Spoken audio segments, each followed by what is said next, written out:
ও কিচ্ছু আমি ভালো রাখবো সব ভাইয়ে বলবো বিয়ে দিবা কি না হ্যাঁ আমি আমি আমি তো না করে নেই কখনো। হ্যাঁ তো বলুন করো না আম্মা হ্যাঁ আমি বললাম হ্যাঁ হ্যাঁ বিয়ে দিব, কিন্তু মেয়ে পাবো কোথায়? মেয়ে তো পেতে হবে। মেয়ে তো পাইছি মা পেয়েছি কোথায়, কোন জেলায়, কোন থানায়, কোন গ্রাম বল? উত্তরা 7 নম্বর সেক্টর 11 নম্বর রোড হ্যাঁ 4 নম্বর বাড়ি। আলহামদুলিল্লাহ।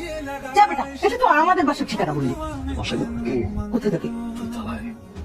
হ্যাঁ আমি দেখেছি তো মেয়েটাকে। মা একটু ম্যানেজ করো না আরে ম্যানেজ হয়ে যাবে, সবচেয়ে দ্রুত ম্যানেজ হবে তোর বাবা। কারণ মেয়ে দেখতে হলে এরপর ভাড়া লাগবে না, সিএনজি খরচ হবে না, রিক্সা ভাড়া লাগবে না, শুধু পা দুটো খরচ করে টুম টুম করে দোতলায় উঠে যাবে। মা তারপর রিক্স না দেবা তুই প্লেটটা নিবা চোদ্দ বড় করো মা বাবার সামনে গিয়ে তাম করে বাড়ি দিয়ে শুরু করো মা হ্যাঁ যাও মা তুই কিন্তু বলছিস।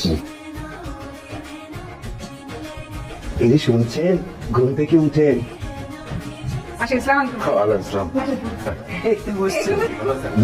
আপনারা এই বাড়িতে উঠলেন, তারপর থেকে তো আর দেখা সাক্ষাৎ হলো না, খোঁজ খবরই নেওয়া হলো না। ইয়ে আপা ভাই একটা কথা বলতে এসেছিলাম। আচ্ছা আপনাদের মেয়ে কিসে পড়ে? আমার মেয়ে আসলে পড়াশোনা শেষ, ও বাসাতেই থাকে। চাকরি বাকরি করবে না? আসলে ভাই আমরা তো সবসময় অসুস্থই থাকি, তো বাইরে কাজ না করেও আমাদের দেখাশোনা করে। বাহ, এরকম লক্ষ্মী মেয়ে তো চাচ্ছিলাম। আপনাদের মেয়ের জন্য একটা বিয়ের প্রস্তাব নিয়ে এসেছিলাম। আপনাদের মেয়েকে খুব পছন্দ, ওর স্যাম ভীষণ পছন্দ করেছে ওকে, আর আমরাও পছন্দ করেছি। আপা আপনারা যেহেতু বিয়ের প্রস্তাব নিয়ে এসেছেন, তখন আপনাদের জানানো উচিত ও আসলে আমাদের মেয়ে না, আমার ছেলের বউ।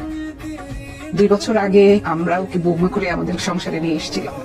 1 বছর আগে আমার ছেলেটা হার্ট অ্যাটাকে মারা যায়। ও আমাদের কাছে আমাদের মেয়ের মতোই রয়ে গেছে। আমরা ওকে মেয়ের মতোই ভালোবাসি, আদর করি। তবু আমরা চাই ও যেন আবার নতুন করে জীবনটা শুরু করে।